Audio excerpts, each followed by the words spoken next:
আজকে তো মুখে বলতেও লজ্জা লাগছে যে বাংলাদেশে 92% মুসলিম রাষ্ট্র যে দেশ, যেটা শাহ মাকদুম শাহ ওলিউল্লাহ শাহ মুহাদ্দিসিন দেহলভী রহমাতুল্লাহি আলাইহির উত্তরসূরিদের এই প্রত্যেকটা পবিত্র মাতৃভূমিতে, এই জন্মভূমির ঢাকার রাজধানীর প্রাণকেন্দ্রে যে সকল জায়গাতে মুসলমানের সন্তান হয়ে, মুসলমানদের ঘরের নারী হয়ে, কারো স্ত্রী হয়ে, কারো মা হয়ে, কারো বোন হয়ে ঢাকার টিএসসি মোড়ে এবং বিভিন্ন শাহবাগের চত্বরগুলোতে আমরা দেখতে পেরেছি আমাদের মা বোনেরাই তারা নিজেদের লজ্জা এতটাই হীনমন্যতা করে দিয়েছে যে তারা যৌন অপকর্ম, বেশ্যা নারীগুলো আজকে নিজেদের যৌন কর্মী বলে তারা দাবি জানাচ্ছে।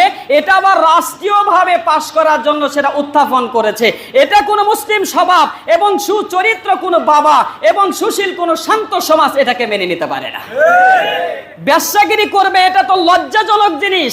এটা আবার বহির্বিশ্ব, ইউরোপিয়ান বিভিন্ন রাষ্ট্রের কথা আমাদেরকে দোহাই দিচ্ছে যে অন্য অন্য রাষ্ট্রে। আরে আপনারা মনে হয় আমাদেরকে ইতিহাস নতুন করে শোনাতে চাচ্ছেন। আমরা আমাদের জাতিকে সতর্ক করতে চাই এবং আমরাও বলতে চাই, রাষ্ট্রীয় যদি কোনো উন্নত কোনো রাষ্ট্রের সাথে স্বভাবগতভাবেই যদি বেশ্যা নারীদেরকে যদি যৌন কর্মী হিসেবে আপনি ঘোষণা দিতে চান, তাহলে আপনি ফ্রান্সের দিকে লক্ষ্য করুন, নরওয়ের দিকে লক্ষ্য করুন, ইউরোপের আরো বেশ কয়েকটি রাষ্ট্র রয়েছে, সেখানে যৌনদেরকে, বেশ্যা নারীদেরকে যৌন কর্মী বলে তাদেরকে উপমা দেওয়া হয় না, উপাধি দেওয়া হয় না, বরং ওই রাষ্ট্রের নির্দিষ্ট একটি শাস্তি রয়েছে। যারা যৌন কর্মীদের সাথে যৌন কাজ করবে, ওই পুরুষ যদি ধরা পড়ে রাষ্ট্রীয়ভাবে তাদেরকে শাস্তির ব্যবস্থা করা হয়েছে।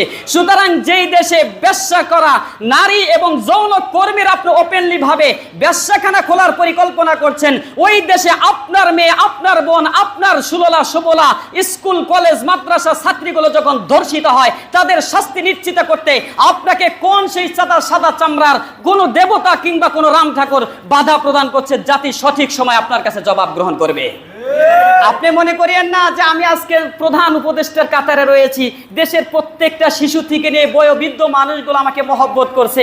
এ দেশের জমিন আপনি যখন তখন যে নিয়ম চালু করবেন, দেশ তো ভালোভাবেই চালাচ্ছেন, সেখানে আমাদের কোনো প্রশ্ন নাই। কিন্তু যখন এই রাষ্ট্রের কোনো মানুষের ক্ষতি এবং ইসলামের ক্ষতি করতে চাইবেন, আপনি মাগনা ভালোবাসা পেয়েছেন, এই ভালোবাসার কদর আপনি তখনই বুঝবেন যখন কোনো অন্য কোনো ফ্যাসিস্ট এবং স্বৈরাচারের মতো আপনার এই স্বভাব এবং আপনার উপর আচরণ করা হবে।